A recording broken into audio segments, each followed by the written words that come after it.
1,000 కోట్ల రూపాయలు అసెంబ్లీలో నిండు సభలో మీరు ప్రవేశపెడితే ఎందుకు 18,000 కోట్ల రూపాయలు మాత్రమే రైతుల ఖాతాలో ఇప్పటివరకు జమ చేసిరు? మిగిలినటువంటి 13,000 కోట్ల రూపాయలు ఎక్కడ పోయినాయి? 32,000 మంది రైతులకు మీరు న్యాయం చేస్తున్నారు. 32 లక్షల మంది రైతులకు 32 లక్షల మంది రైతులకు న్యాయం చేస్తున్నారు. ఎందుకు ఇప్పటివరకు 22 నుంచి 23 లక్షల మంది రైతులకు మాత్రమే న్యాయం చేసిరు? మిగిలినటువంటి 9-8 లక్షల మంది రైతుల ఖాతాలో ఎందుకు మీరు డబ్బు వేయలేదంటూ ఇక నిలదీస్తున్నటువంటి పరిస్థితి. అన్నిటికీ ఒక క్లారిటీ ఇస్తుంది రాష్ట్ర ప్రభుత్వం.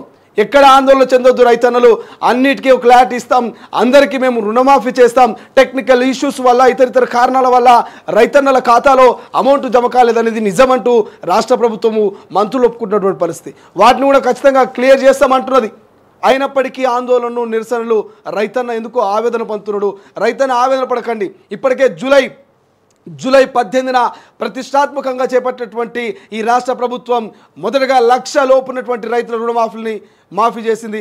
అనంతరం 1,50,000 రూపాయలు జూలై 30న మొదలుపెట్టింది. అనంతరం 15 ఆగస్టు 15 నాడు మొదలుపెట్టినటువంటి 1,50,000 నుంచి 2 లక్షల లోపు ఇక పూర్తి చేస్తూ వాళ్ళ ఖాతాలో అమౌంట్ను జమ చేస్తున్నటువంటి పరిస్థితి. ఇప్పుడు మిగిలింది కేవలం 2 లక్షలకు పైగా ఉన్నటువంటి వారి సంబంధించినటువంటి ఇష్యూస్ ఎక్కువ కనబడుతున్నాయి. 2 లక్షల లోపు ఉన్న వాళ్ళది కొంత 22,000, 50,000 ఉన్న వాళ్ళది కొంత టెక్నికల్ ఇష్యూస్ వల్ల వాళ్ళ రుణమాఫీ కాలేదు. ఇప్పుడు 2 లక్షల కంటే ఎక్కువ ఉన్న వాళ్ళు కొంత ఆందోళన చెందుతున్నారు. అయ్యో మరి 2,50,000 రూపాయలు ఉన్నాయి, మాది ఎందుకు రుణమాఫీ కాలేదు? 2 లక్షలు రాష్ట్ర ప్రభుత్వం రుణమాఫీ చేస్తే 50,000 నేను కట్టుకుంటాను కదా అని ఆందోళన పడుతున్నాడు. అటువంటి రైతన్నకు కూడా రాష్ట్ర ప్రభుత్వం క్లారిటీ ఇచ్చింది. 2 లక్షలకు పైగా ₹1 ఎక్కువ ఉన్నా మీరు అమౌంట్ను బ్యాంకులో పే చేయండి, వారం తిరగక ముందే మిగిలిన 2 లక్షల రూపాయలు మేము కట్టే బాధ్యత అంటూ రాష్ట్ర ప్రభుత్వం భరోసానిస్తున్నది. సో రైతన్న ఆందోళన చెందకండి, పైన ఉన్నటువంటి అమౌంట్ను బ్యాంకులో కట్టండి, ఆ బ్యాంకుల నుంచి ఒక రసీదు ఇస్తారు, ఆ రసీదు కూడా తెచ్చిపెట్టుకోండి, భద్రంగా దాచిపెట్టుకోండి. మిగిలిన మీ అమౌంట్ను రుణమాఫీ చేసే బాధ్యత రాష్ట్ర ప్రభుత్వాన్ని. ఖచ్చితంగా రుణమాఫీ చేసి తీరాలి, లేకపోతే ప్రజల పక్షాన తొలి వెలుగు ఖచ్చితంగా ప్రశ్నిస్తూనే ఉంటుంది. సో ఇది గ్రీవెన్స్ ప్రాంకు సంబంధించినటువంటి అంశం. సో ఒక్కసారి ఇప్పటికే ఏం చెప్పింది రాష్ట్ర ప్రభుత్వం? ఏం చెప్పింది ఈ రాష్ట్ర ప్రభుత్వం అంటే ఏం చెప్పింది? మొత్తం 18,000 కోట్ల రూపాయలని రైతుల ఖాతాలో వేసినటువంటి పరిస్థితి.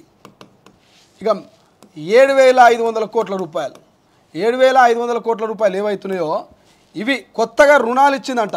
ఎవరికైతే మాఫీ అవుతుందో మాఫీ అయిన వాళ్ళకు కొత్తగా ఈ నెల రోజుల లోపల కొత్తగా మళ్ళీ 7,500 కోట్ల రూపాయల రుణాలు ఇచ్చింది. 18,000 కోట్ల రూపాయలేమో రుణమాఫీ చేసింది. ఎంతమందికి? దాదాపు 22,32,000 పైగా రైతన్నలకు రుణ విముక్తి చేసింది ఈ రాష్ట్ర ప్రభుత్వం. ఇంకా కూడా రైతుల రుణమాఫీకి సంబంధించి ఆలస్యం చేయొద్దు, రుణమాఫీ అయిన వెంటనే ఒక 2-3 రోజులనే వాళ్ళకు కొత్త రుణాలు, కొత్త క్రాప్ లోను ఇవ్వండి అంటూ రాష్ట్ర ప్రభుత్వం చెప్తుంది.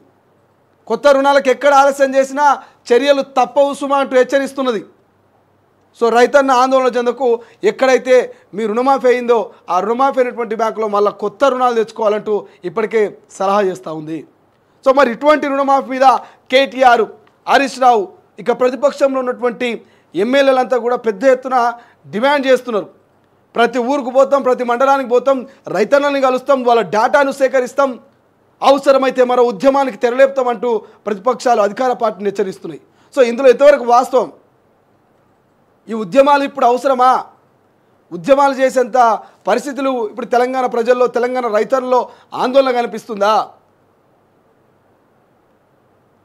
రైతులు ఎక్కడ కూడా ఆందోళన పడద్దు. రైతులు మధ్యవర్తుల మాటనో రాజకీయ నేతల మాటలను మీరు పట్టించుకోవద్దు. రాష్ట్ర ప్రభుత్వం ఇచ్చిన మాట నిలబెట్టుకునేంత వరకు కొంత ఓపిక పట్టాలి. సో ఈ నేపథ్యంలో ఇటువంటి సలహాలు, సూచనలు రైతన్నలకు